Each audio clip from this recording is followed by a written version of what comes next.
Hey friends, Logan Wells here with Dream Guitars, and I have a truly special piece in the shop today. This is a 2008 Tippin Crescendo model, and it has the additional provenance of being the Al Petteway signature prototype. So this is sort of like the Al Petteway signature #1.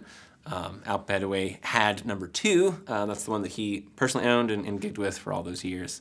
So this is the model this is the prototype, this is the first version of Al's collaboration with Bill Tippin. That lasted a good number of years until we lost Al earlier this year, of course, time of recording in 2023, which, yeah.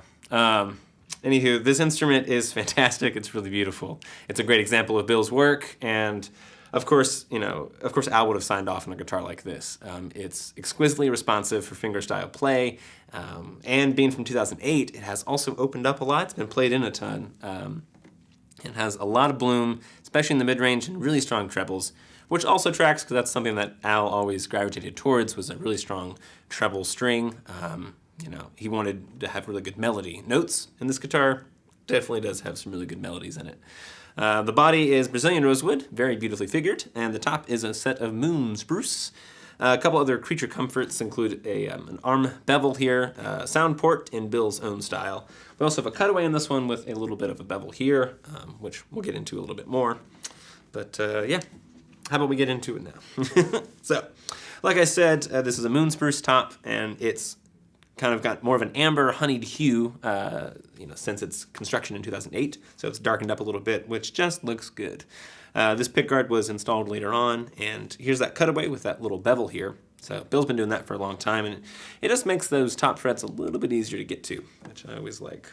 The bridge is also Brazilian rosewood, carved out with those little details there, which always looks so good. Another detail with his cutaways is he creates a contour here for the body, so it doesn't just jut out. You don't have a line here that your hand is hitting.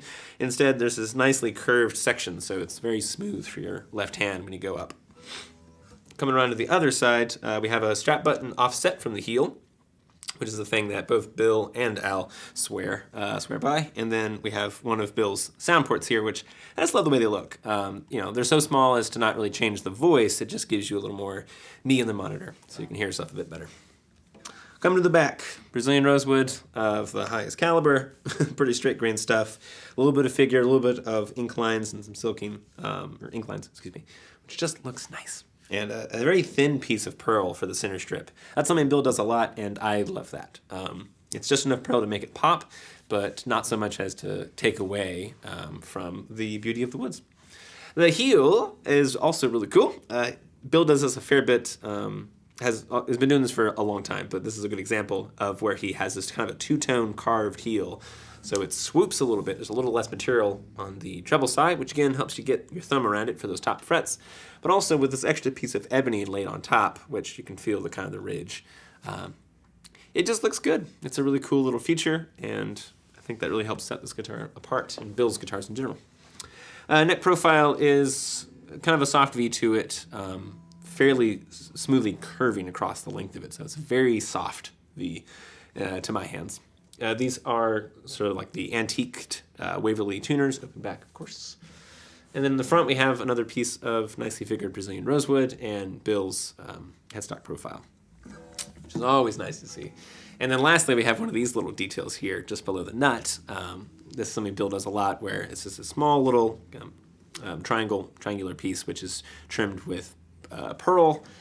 Again, it's those little details like that and that two-tone heel that really I just like. It's an understated thing, and it works really well. So, if you want to learn more about this, the Tippin Al Petteway prototype, the Al Petteway #1, give us a shout. We'd love to chat. Cheers.